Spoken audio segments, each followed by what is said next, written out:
Bismillahirrahmanirrahim. Assalamualaikum warahmatullahi wabarakatuh.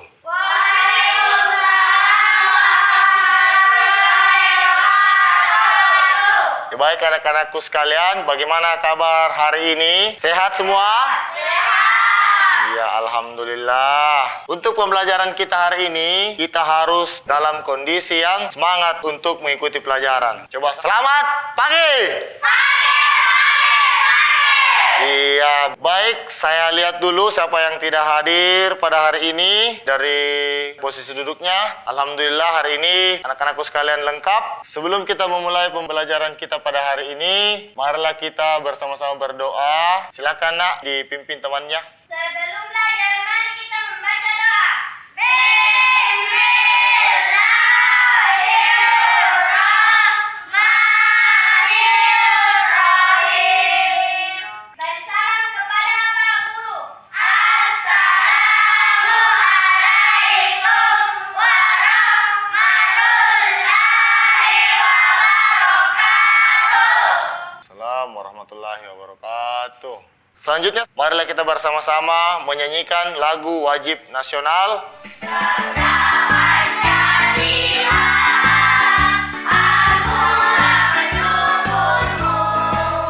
Sebelum jauh kita masuk pembelajaran kita pagi hari ini, Bapak mau bertanya dulu. Ada yang masih ingat pembelajaran kita pada pertemuan sebelumnya?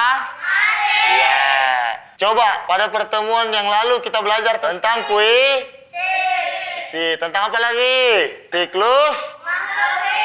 Iya. Baik, anak-anakku sekalian, selanjutnya kita akan melakukan pembiasaan kita membaca bacaan umum untuk menambah wawasan kita di luar daripada materi pembelajaran. Sekarang, Bapak akan memeriksa kerapian anak-anakku sekalian. Jadi mohon untuk berdiri. Pakaiannya sudah rapi, sudah lengkap. Maskernya juga tetap dipakai. Ya, lengkap semua ya. Saya sampaikan dulu apa tujuan pembelajaran kita pada hari ini. Setelah kegiatan mengidentifikasi sebuah puisi, siswa mampu mengetahui ciri-ciri puisi yang berkaitan dengan akhir baris pada bait dengan benar. Kedua, siswa mampu menelaah bermacam-macam puisi dan membuat kesimpulan pada bait-bait puisi. Tiga, setelah mengamati puisi, siswa mampu membuat dan membacakan puisi dengan baik dan benar. Selanjutnya, setelah kegiatan membandingkan daur hidup atau siklus, kupu-kupu dan belalang, siswa mampu membuat kesimpulan antar daur hidup makhluk hidup yang berbeda dengan tepat. Selanjutnya, setelah kegiatan mengidentifikasi dua buah lagu yang berbeda, siswa mampu mengetahui tanda tempo dan tinggi rendah nada dengan benar. Siswa mampu membedakan tempo dan tinggi rendah nada dengan tepat. Semoga sebentar setelah pembelajaran tujuan kita dapat tercapai dengan baik sesuai dengan harapan-harapan kita. Oke, silakan dibuka bukunya halaman 10. Di situ ada gambar apa? Orang. Ada gambar? Tolong nak, satu orang silakan dibaca. Siti bercita-cita menjadi seorang peneliti tumbuhan dan hewan. Ya, beri aplaus dulu untuk temannya.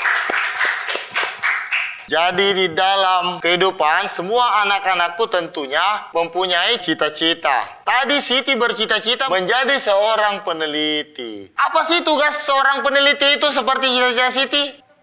Nah, meneliti tumbuhan, apa lagi? Melakukan percobaan. Baik, sekarang kita lanjut ya. Silakan dibuka bukunya. Kita akan kembali membahas mengenai tempo dan tinggi rendah nada. Kita mencoba akan menyanyikan sebuah lagu yang judulnya Kupu-kupu yang Lucu. Kupu-kupu yang lucu,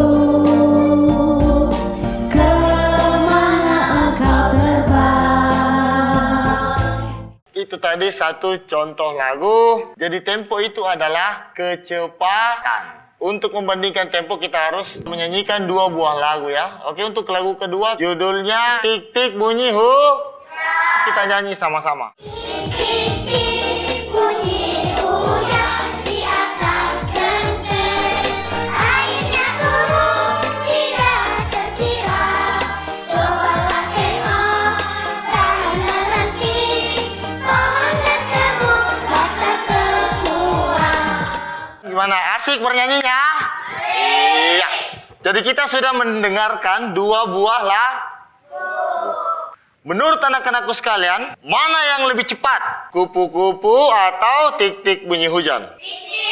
Tik-tik bunyi hujan. Perbedaan kecepatan dalam menyanyikan sebuah lagu itu disebut perbedaan tempo. Untuk tempo bukan hanya terbagi atas cepat dan lambat. Jika kamu tahu ketiga jenis tempo tersebut masih dibagi lagi menjadi beberapa kategori. Tiga yang dimaksud adalah cepat, sedang, dan lambat. Dia juga ada klasifikasi pada sedang, klasifikasi pada lambat, klasifikasi pada lagu yang temponya tinggi. Baik, langsung saja anak-anakku sekalian dibuka bukunya. Pada halaman 14 ada tabel, kemudian di bawah ada kolom. Itu silakan diisi ya.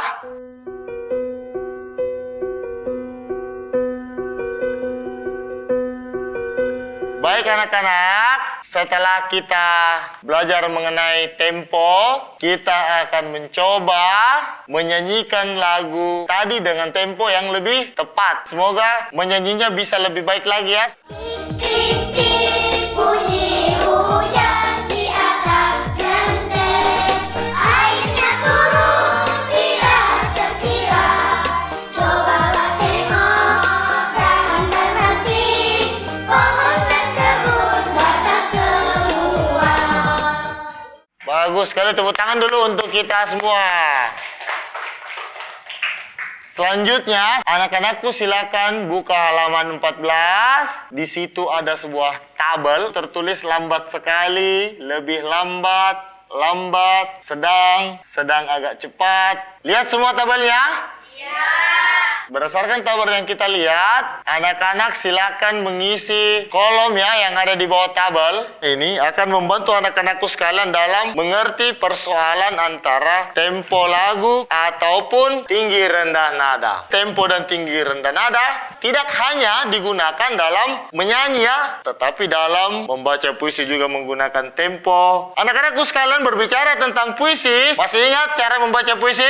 Masih. Iya, baik.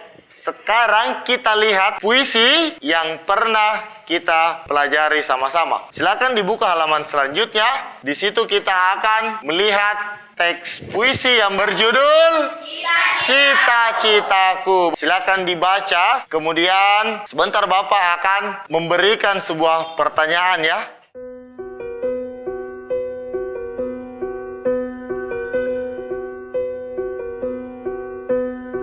Oke, setelah membaca teks puisi, kira-kira maknanya apa? Kita harus melakukan langkah-langkah untuk mencapai cita-cita. Ya, termasuk rajin belajar untuk mencapai cita-citanya ya.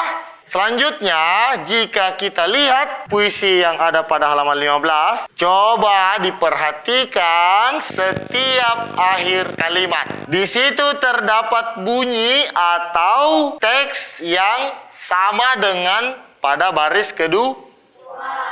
Ini yang disebut rima. Sambil mengamati, diperhatikan ke depan. Ada yang bisa bantu Bapak membacakan teks di atas? Silakan, Nak. Rima adalah pengulangan bunyi yang berselang baik dalam lirik saja maupun pada akhir lirik saja. Iya, baik. Terima kasih. Aplaus dulu buat temannya. Jadi rima adalah pengulangan bunyi. Berulang antara baris pertama sama dengan baris kedua, sama dengan baris ketiga, sama dengan baris keempat. Ada juga rima, misalkan dia AB, maka dia hanya akan sama pada baris pertama dan ketiga. Sudah bisa dimengerti sampai saat ini mana yang dimaksud dengan rima A, rima AB, rima AA, BB. Itu sudah harus dipahami ya. Jadi sebentar akan dibagikan LKPD untuk mengukur kemampuan anak-anak untuk pembelajaran hari ini. Selanjutnya silakan dibuka bukunya pada halaman 19. Di situ ada gambar pohon. Kemudian ada apa tuh yang melekat di pohon? Ada kepompong. Itu kepompong nanti jadi apa kalau dia sudah besar? Berarti kupu-kupu kalau mau berkembang biak, dia akan melakukan metamorfosis atau siklus hidup. Oke, setelah kita membaca sama-sama, kita akan membahas mengenai perkembangbiakan makhluk hidup. Jadi pada awalnya, kupu-kupu itu bertelur, kemudian menetas, mengeluarkan larva atau ulat ya. Pada proses keempat, larva berubah menjadi pupa atau kepompong. Selanjutnya, kepompong berubah menjadi kupu-kupu. Jadi untuk kupu-kupu, ada 5 tahap perkembangbiakan. Bisa dimengerti sampai sini? Atau ada pertanyaan dari anak-anakku yang kurang dipahami pada pembelajaran kita pada pagi hari ini? Kalau tidak, silakan mulai dari sekarang kita membuat kelompok.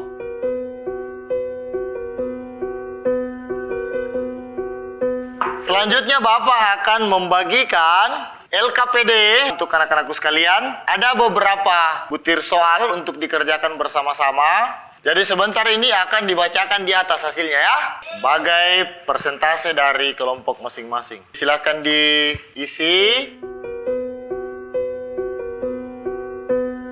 Selanjutnya kita akan memberikan kesempatan kepada 1 orang mewakili kelompok 1, 1 orang mewakili kelompok 2, dan kelompok 3 untuk mempresentasikan hasil daripada diskusi atau kerja kelompoknya. Iya, baik. Silakan nak, dari kelompok 2. Saya akan membacakan hasil kerja kelompok 2. Daur hidup kupu-kupu dari telur kemudian menjadi ulat. Dari ulat menjadi kepompong. Dari kepompong menjadi kupu-kupu muda. Hingga akhirnya menjadi kupu-kupu dewasa yang indah. Sekarang dulu dari kelompok 2.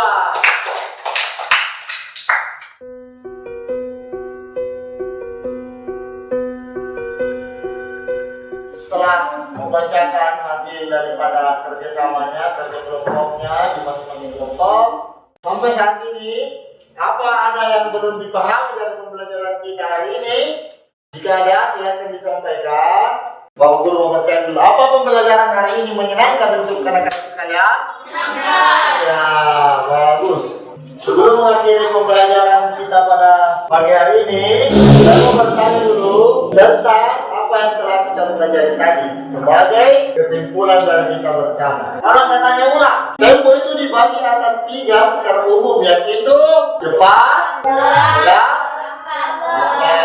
selanjutnya, kalau kita berbicara tentang siklus makhluk hidup, kita bisa lihat bahwa perkembangbiakan kupu-kupu itu terjadi 5 langkah. Inilah yang disebut metamorfosis sempurna.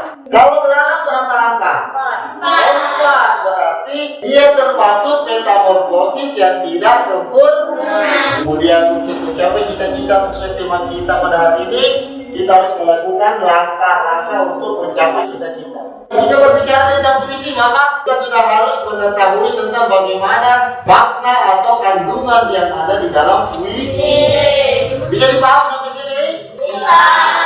Iya, baiklah anak-anak sekalian.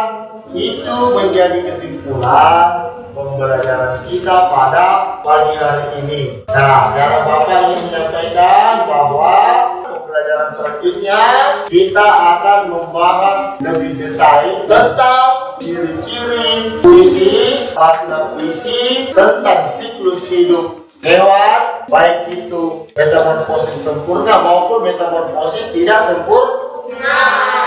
Jadi pertemuan kita pada pagi hari ini cukup sekian. Belum kita pulang, tolong 1 orang dari anak-anakku silakan pimpin doa untuk teman-teman. Sebelum pulang, mari kita membaca doa.